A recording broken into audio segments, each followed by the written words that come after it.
কাল মিরপুরে শুরু বাংলাদেশ পাকিস্তান টি-20 সিরিজ। অতীত ভুলে সেরা ক্রিকেট খেলার তাগিদ অধিনায়ক লিটনের, ক্লিন সুইপের চোখ পাকিস্তানের। ঢাকায় এসিসির সভা বয়কট ভারতের, বিসিসিআইয়ের সঙ্গে জোট বেঁধেছে আফগানিস্তান, শ্রীলঙ্কা এবং ওমান। শঙ্কার মুখে বছরের এশিয়া কাপ। উপরের লেভেলে যাইতে হলে আমাদের ঘরোয়া লিগ প্রয়োজন। ছেলেদের লিগ টুর্নামেন্ট হয় না, আর মেয়েদের তো লিগ টুর্নামেন্টের স্বপ্নটা দেখাই মিথ্যা। বরিশালে দীর্ঘদিন ধরে বন্ধ ঘরোয়া টুর্নামেন্ট। বিপাকে স্থানীয় ক্রিকেটাররা। মাঠ সংকটকে দায়ী করছে জেলা ক্রীড়া সংস্থা।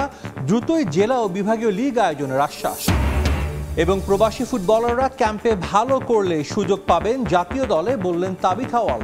পারিশ্রমিক নিয়ে বিতর্কের সুযোগ নেই, দলে জায়গা পেলে খরচ বহন করবে ফেডারেশন।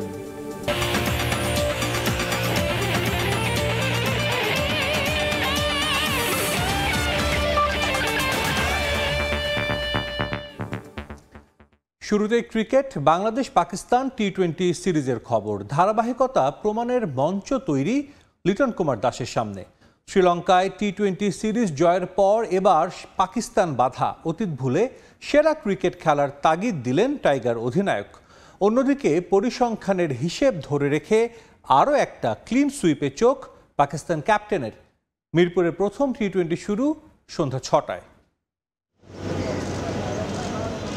অধিনায়কত্ব উপভোগ করছেন লিটন কুমার দাস। ক্যারিবীয় বধের পর তার নেতৃত্বে এসেছে শ্রীলঙ্কায় প্রথমবারের মতো সিরিজ জয়।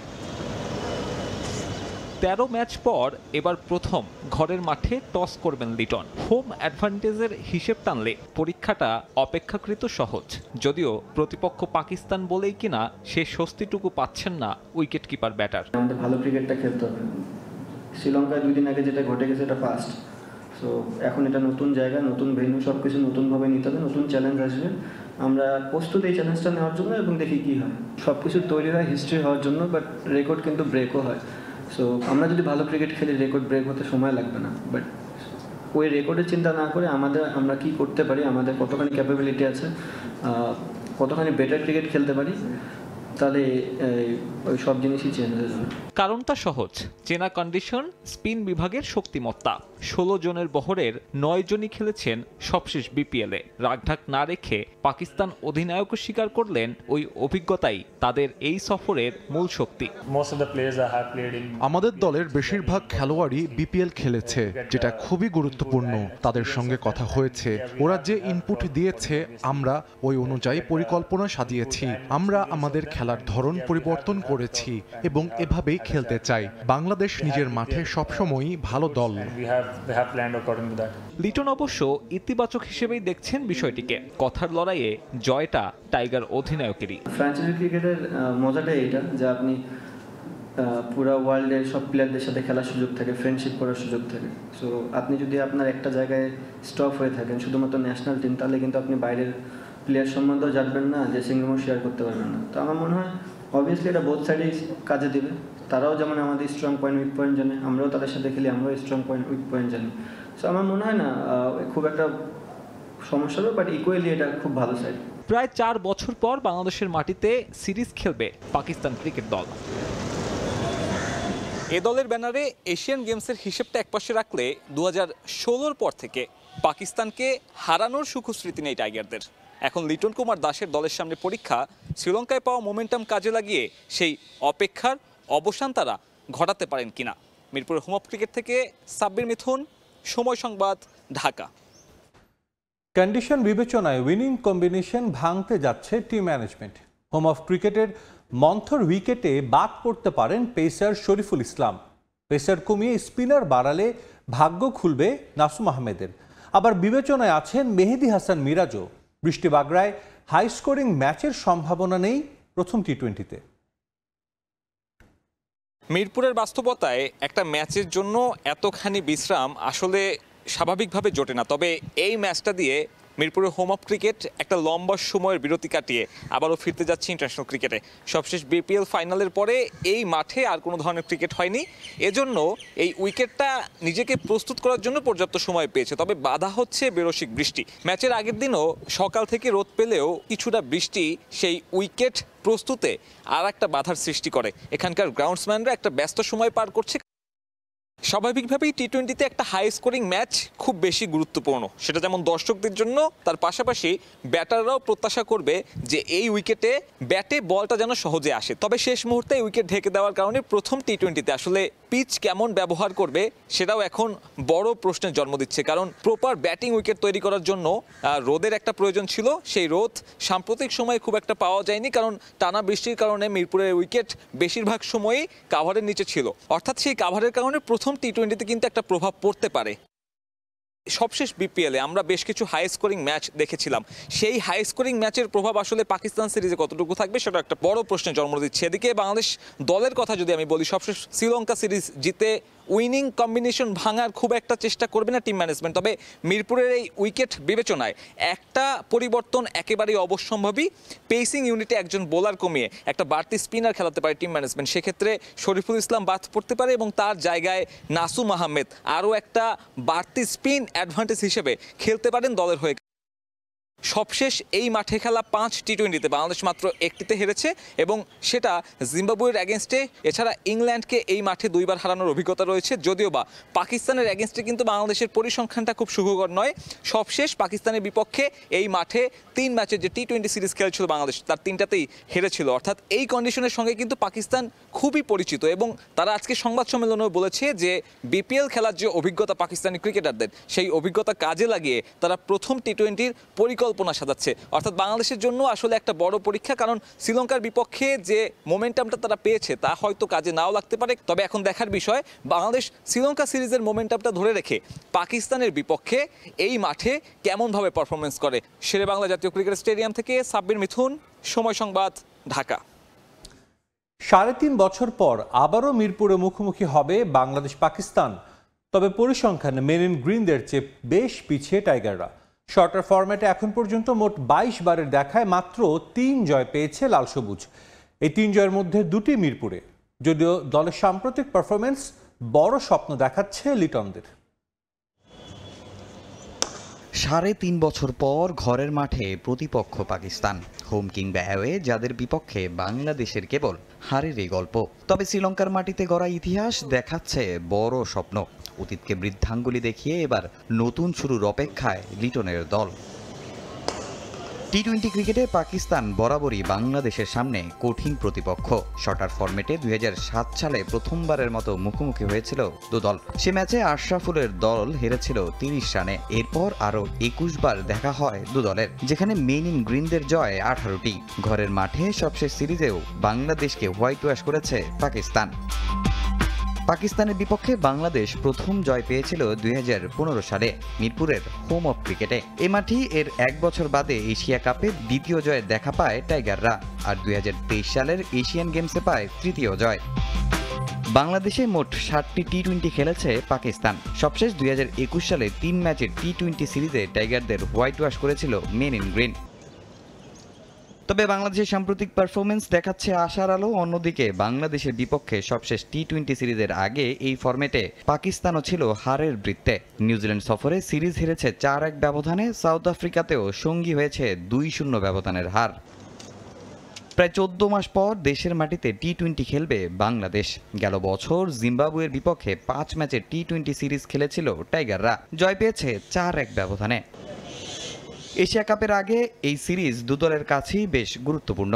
তবে দুদলেরই চিন্তা মিরপুরের বৈচিত্র্যময় উইকেট নিয়ে। একে তো বৃষ্টি, তার উপর দীর্ঘদিন খেলা নেই মিরপুরে। ম্যাচে টস হতে পারে বড় ফ্যাক্টর। যে দল জিতবে ফিল্ডিংটাই করতে চাইবে আগে। শেরে বাংলার পরিসংখ্যানও পরে ব্যাট করাদের পক্ষে।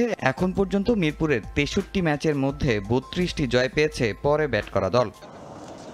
এদিকে এই সিরিজে মিরপুরে সাকিবের টি-20তে সর্বোচ্চ 45 উইকেটের মাইলফলক টপকানোর সুযোগ থাকবে মোস্তাফিজের সামনে। হোম অফ ক্রিকেটে কাটার মাস্টারের উইকেট এখন 43টি।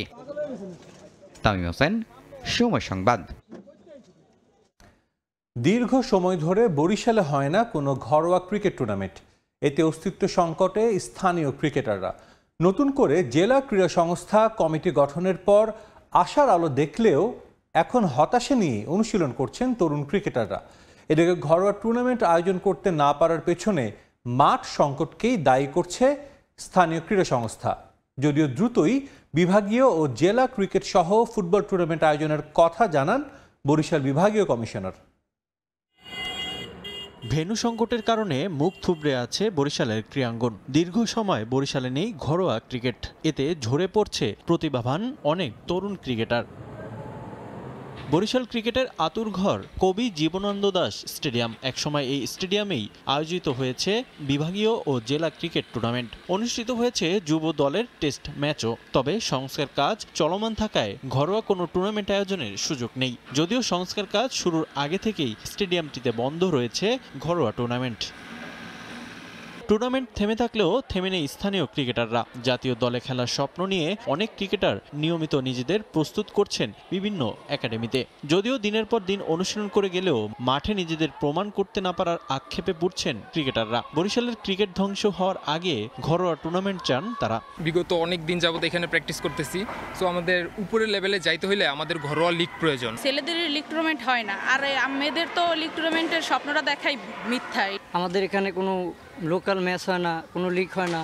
আবার এই যে আমরা যেই জায়গায় প্র্যাকটিস করবো ওই জায়গায় কোনো কার্যক্রম হয় না। মাঠের পানি থাকে, ঘাস থাকে। বরিশাল ডিভিশনে শুধু খেলা চলতেছে না, বাইরের যে কোনো ডিভিশনই খেলা চলতেছে। বরিশালে ঘরোয়া কোনো টুর্নামেন্ট না থাকা ক্রিকেটারদের জন্য নেতিবাচক মনে করছেন স্থানীয় কোচরাও।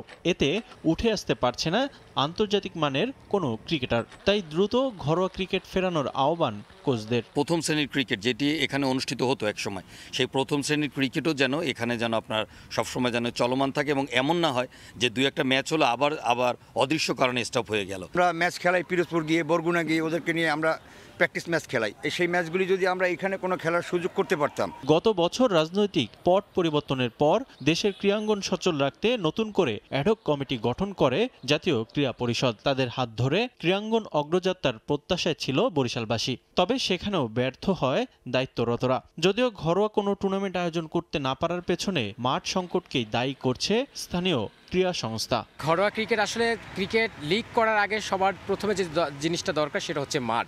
আমাদের বরিশালে মাঠ সংকট ছিল।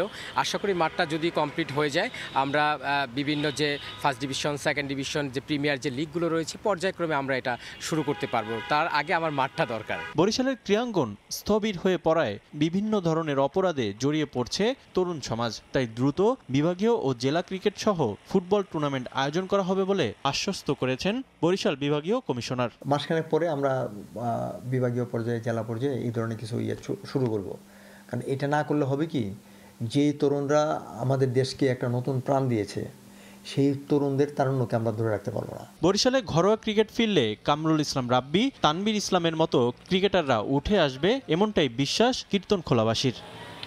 রিফাতুল ইসলাম মিরন, সময় সংবাদ, বরিশাল। শঙ্কার মুখে এশিয়া কাপের 17তম আসর। ঢাকায় এশিয়ান ক্রিকেট কাউন্সিলের বার্ষিক সাধারণ সভা বর্জন করেছে বিসিসিআই।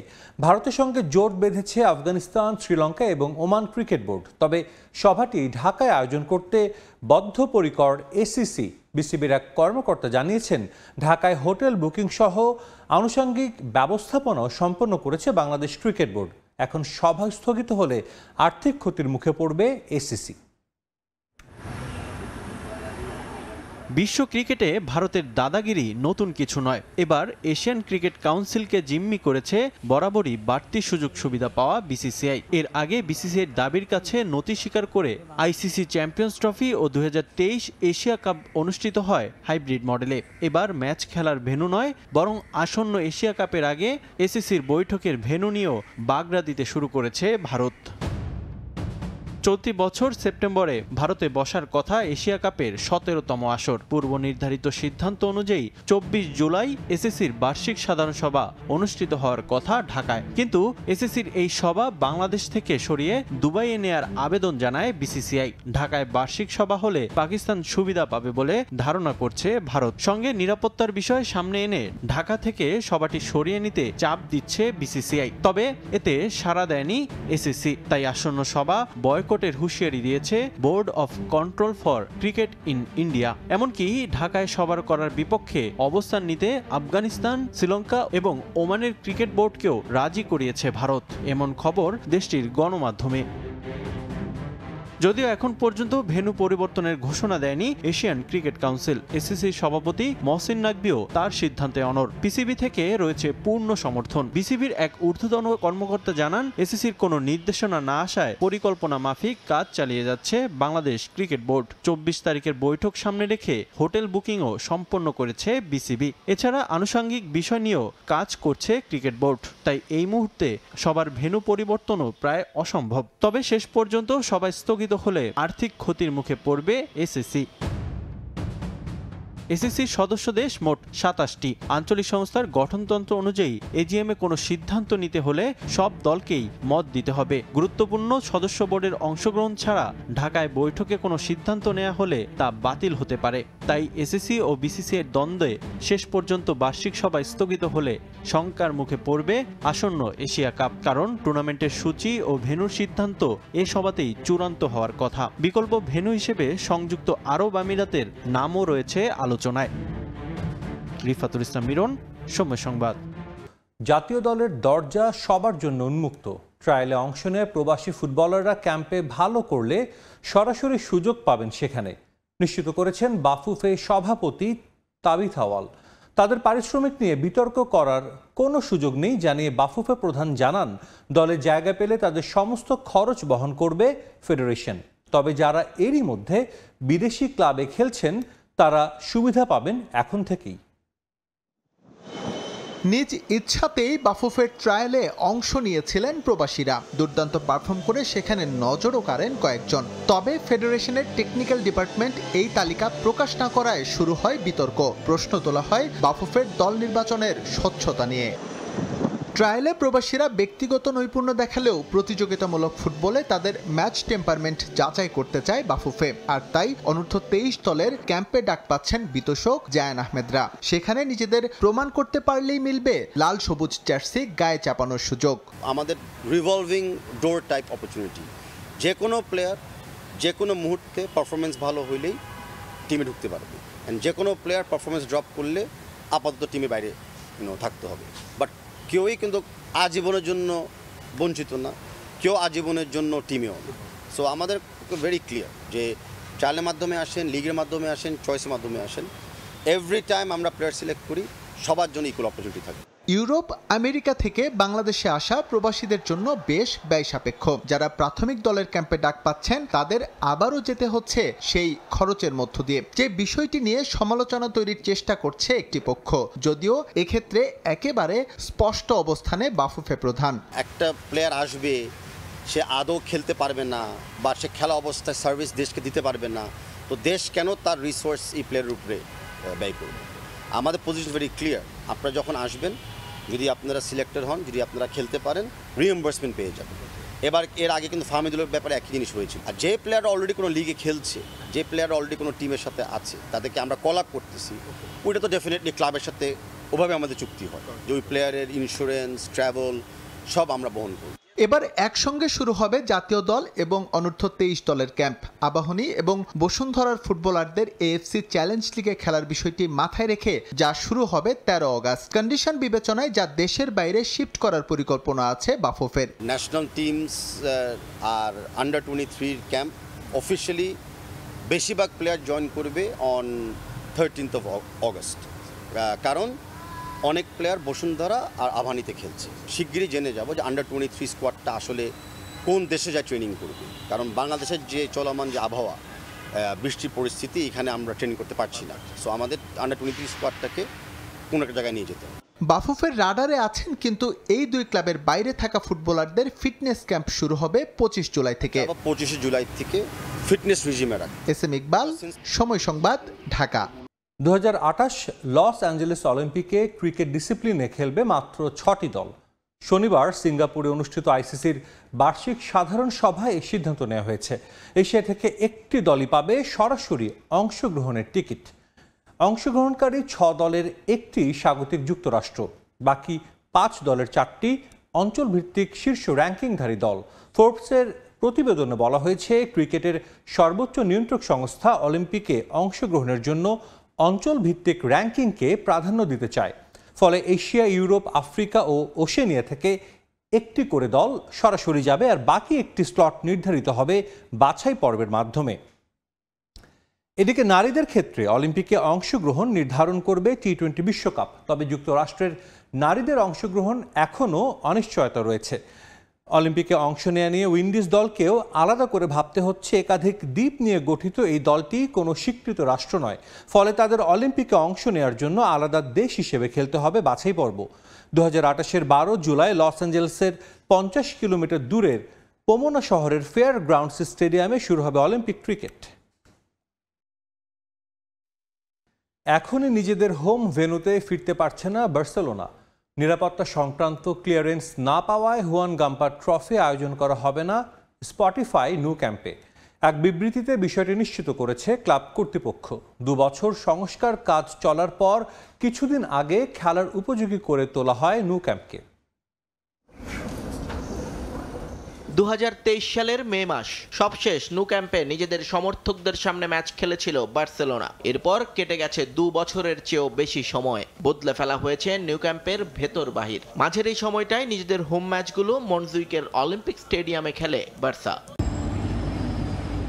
পৃষ্ঠপোষক প্রতিষ্ঠান স্পটিফাইয়ের প্রেসক্রিপশনে সংস্কার করা হয়েছে কাতালোনিয়ানদের হোম ভেন্যু। শুধু তাই নয়, চুক্তি অনুসারে বদলে গেছে স্টেডিয়ামের নাম। ন্যু ক্যাম্পের আগে বসেছে স্পটিফাই। পরিকল্পনা ছিল 2024 সালের নভেম্বরেই আবারও ম্যাচ করাবে ন্যু ক্যাম্পে, কিন্তু নানা কারণে সে সময় পিছিয়েছে বারবার। অবশেষে ফেরার সময়েরও 6 মাস পর ন্যু ক্যাম্পে পর্যাপ্ত অনুমতিও মেলেনি তাদের। বাধ্য হয়ে গাম্পারের জন্য নতুন ভেন্যু ঠিক করতে হয়েছে বার্সেলোনাকে। নিজেদের ক্লাব ওয়েবসাইটে এক বিবৃতিতে তারা জানিয়েছে ম্যাচ হবে 6000 দর্শক ধারণ ক্ষমতার ইউয়ান ক্রুইফ স্টেডিয়ামে। মূলত বার্সেলোনার নারী দলের হোম গ্রাউন্ড সেটি। সেক্ষেত্রে প্রতি ম্যাচে 50 থেকে 60,000 দর্শক উপস্থিত হতে পারবেন বার্সেলোনার ম্যাচ দেখতে। বাকি জায়গা খালি রাখা হবে নিরাপত্তাজনিত কারণে। ম্যাচের মাঝে এবং মৌসুমের বিরতিতে চলবে সংস্কার কাজ। নিয়ন মুহাইমিন, সময় সংবাদ। ম্যানচেস্টার ইউনাইটেড ছেড়ে এবার স্প্যানিশ ক্লাব বার্সেলোনায় পাড়ি জমাচ্ছেন ইংলিশ ফরওয়ার্ড মার্কাস রাশফোর্ড। ধারে 1 মৌসুমের জন্য কাতালান ক্লাবটির হয়ে খেলবেন তিনি। বেতন হিসেবে পাবেন 12 মিলিয়ন পাউন্ড। আগামী সপ্তাহের মধ্যে মেডিকেল শেষে বার্সায় যোগ দেবেন রাশফোর্ড। এদিকে ক্লাব ছাড়ার গুঞ্জন আছে জেডেন স্যানচোকে নিয়েও। Nottingham forest, Bayern Munich, Juventus থেকে প্রস্তাব দেয়া হলেও স্যানচো নাপোলিতে যেতে আগ্রহী বলে খবর প্রকাশ করেছে ইউরোপিয়ান গণমাধ্যমগুলো। নতুন মৌসুম শুরুর আগে সরগরম দলবদলের বাজার। কে কোন ক্লাবে পাড়ি জমাবেন তা নিয়ে ব্যস্ত সময় পার করছেন ফুটবলাররা। দীর্ঘদিন ধরে আলোচনা চলছে ইংলিশ ফরওয়ার্ড মার্কাস রাশফোর্ডকে নিয়ে। এবার সেই আলোচনায় পড়তে যাচ্ছে একটা ফুল স্টপ। লম্বা একটা সময় রুবেন আমোরিমের অধীনে ম্যানচেস্টার ইউনাইটেডের হয়ে সুবিধা করে উঠতে পারছিলেন না এই ফুটবলার। গেল মৌসুমে ধারে খেলেন অ্যাস্টন ভিলার হয়ে। 17 ম্যাচে মাঠে নেমে বেশ ভালো পারফর্মও করেন রাশফোর্ড। তাতেও রুবেন আমোরিমকে সন্তুষ্ট করতে পারেননি তিনি। অবশেষে ওল্ড ট্রাফোর্ড ছাড়ার সিদ্ধান্ত নিলেন মার্কাস। এই ইংলিশ ফরওয়ার্ডকে দলে নিতে বেশ কিছুদিন ধরেই আগ্রহ দেখাচ্ছে স্প্যানিশ জায়ান্ট বার্সেলোনা। ম্যানচেস্টার ইউনাইটেডও সে প্রস্তাবে রাজি। আগামী মৌসুমের জন্য রাশফোর্ডকে ধারে বার্সেলোনায় পাঠাতে সম্মতি জানিয়েছে রেড ডেভিলস কর্তৃপক্ষ। শুধু তাই নয়, নির্দিষ্ট শর্ত পূরণের মাধ্যমে স্থায়ীভাবে এই ইংলিশ ফুটবলারকে কিনে নেয়ারও পথ খোলা রয়েছে। ইতোমধ্যেই 2 ক্লাবের আলোচনাও সম্পন্ন হয়েছে বলে খবর প্রকাশ করেছে ইউরোপিয়ান গণমাধ্যমগুলো। রাশফোর্ডের বেতন ও রিলিজ ক্লজ সংক্রান্ত বিষয়ে আলোচনা চলমান রয়েছে। 12 মিলিয়ন পাউন্ড বেতনই পাবেন এই English forward. Coach Hansi Flick ও Barca director Deco Manchester United কর্তৃপক্ষের সঙ্গে সব ধরনের আলোচনা সম্পন্ন করেছে বলে খবর প্রকাশ করেছে দ্য অ্যাথলেটিক। দীর্ঘদিন ধরে রাশফোর্ডের মতো একজনকে আক্রমণভাগের জন্য খুঁজছিল স্প্যানিশ ক্লাবটি। মার্কাসকে নিয়ে দলের প্রত্যাশা পূরণ করা সম্ভব হবে বলে মনে করছেন বার্সা কর্তৃপক্ষ। আগামী সপ্তাহের মধ্যে মেডিকেল সম্পন্ন করা হবে রাশফোর্ডের। এরপরই দলের সঙ্গে আনুষ্ঠানিকভাবে যোগ দেবেন তিনি। বার্সেলোনার প্রাক মৌসুম ম্যাচগুলোতেও থাকবেন রাশফোর্ড। এদিকে রাশফোর্ডের বিদায়ের পর এবার দলের আরও বেশ কয়েকজন ফুটবলারকে ছাঁটাইয়ের পরিকল্পনা করছে ইউনাইটেড কর্তৃপক্ষ। এই তালিকায় রয়েছেন জেডেন সানচো, অ্যান্টনি ও আলেহান্দ্রো গার্নাচোর মতো ফুটবলাররা। যদিও এরই মধ্যে সানচোকে দলে নিতে আগ্রহ প্রকাশ করেছে নটিংহাম ফরেস্ট, ইউভেন্টাস ও নাপোলি। ইতিমধ্যে ইউভেন্টাস ট্রান্সফার ফি হিসেবে 15 মিলিয়ন ইউরোর প্রস্তাব ইউনাইটেডকে দিয়েছে। তবে সানচো ইতালিয়ান ক্লাব নাপোলিতে যেতে আগ্রহী বলে খবর প্রকাশ করেছে ইউরোপিয়ান গণমাধ্যমগুলো। ইতিমধ্যেই তারা 25 মিলিয়ন ইউরোর প্রস্তাব দিয়েছে বলে জানা গেছে, যা কিনা ম্যানচেস্টার ইউনাইটেডের প্রত্যাশা অনুযায়ী একটি প্রস্তাব। তাজিন খন্দকার, সময় সংবাদ। পরিবর্তন আসতে যাচ্ছে ফুটবলের পেনাল্টি শট নেওয়ার নিয়মে। ওয়ান শটেই নিতে হবে পেনাল্টি, যেখানে থাকছে না রিবাউন্ডের সুযোগ। ব্রিটিশ গণমাধ্যমের দাবি, ফুটবলের আইন প্রণয়নকারী সংস্থা ইন্টারন্যাশনাল ফুটবল অ্যাসোসিয়েশন বোর্ডের সভায় নেওয়া হয়েছে এমন সিদ্ধান্ত। 2026 ফিফা বিশ্বকাপে যা কার্যকর করার কথা ভাবছে সংস্থাটি। এদিকে বাড়তে যাচ্ছে ভিডিও অ্যাসিস্ট্যান্ট রেফারির কার্যপরিধিও। এখন থেকে কর্নার ও খেলোয়াড়দের দ্বিতীয় হলুদ কার্ড দেওয়ার ক্ষেত্রে হস্তক্ষেপ করবে VAR। ব্রিটিশ গণমাধ্যম দ্য সানের খবর, পেনাল্টিতে বড় পরিবর্তন করতে যাচ্ছে ফুটবলের আইন প্রণয়নকারী সংস্থা ইন্টারন্যাশনাল ফুটবল অ্যাসোসিয়েশন বোর্ড। নতুন নিয়মে পেনাল্টি শট নেওয়ার পর গোলরক্ষক ঠেকালে কিংবা বারে লাগলে আর কেউ ফিরতি শট নিতে পারবেন না, বরং সেটি গোল কিক হিসেবেই বিবেচনা করা হবে। IFBর এক সভায় এমন আলোচনা হয়েছে বলে জানিয়েছে ব্রিটিশ গণমাধ্যমটি। 2026 বিশ্বকাপ থেকে পেনাল্টির এই আইন বাস্তবায়ন করা হবে বলেও জানায় তারা। যুক্তরাষ্ট্রে আয়োজিত হতে যাওয়া 48 দলের সেই বিশ্বকাপে নতুন নিয়ম আনতে হলে তা আগামী বছরের ফেব্রুয়ারির মধ্যেই পাশ করাতে হবে IFBকে। পেনাল্টির সময় গোল লাইনের উপরে কিংবা পেছনে এক পা রাখতে হয় গোলরক্ষকদের। তার উপর প্রথম শট ঠেকানোর পর ফিরতি শটে প্রতিপক্ষ বাড়তি সুবিধা পান বলে মনে করেন অনেকেই। যদি ওয়ান শটের এই নিয়ম চালু হয় তাহলে পেনাল্টি পাওয়া দল অন্যায় সুবিধা পাবে না বলে মনে করেন অনেক ম্যাচ অফিসিয়াল। ব্রিটিশ আরেকটি গণমাধ্যমের দাবি, হকির ওয়ান শট পেনাল্টির কারণেই ফুটবলে এই নিয়ম চালু করার দাবি উঠেছে। ফুটবলকে আরও আধুনিক করতেই এই সংস্কারের কথা ভাবছে ফিফা। এদিকে কার্যপরিধি বাড়তে যাচ্ছে ভিডিও অ্যাসিস্ট্যান্ট রেফারিরও। এখন থেকে কর্নার ও খেলোয়াড়দের দ্বিতীয় হলুদ কার্ড দেওয়ার ক্ষেত্রে VAR প্রযুক্তির হস্তক্ষেপের কথা ভাবছে ইন্টারন্যাশনাল ফুটবল অ্যাসোসিয়েশন বোর্ড। তবে এইসব ক্ষেত্রে অনফিল্ড রেফারির সিদ্ধান্তে ভুল থাকলেই হস্তক্ষেপ করতে পারবে VAR। ফাহিম ইসলাম, সময় সংবাদ।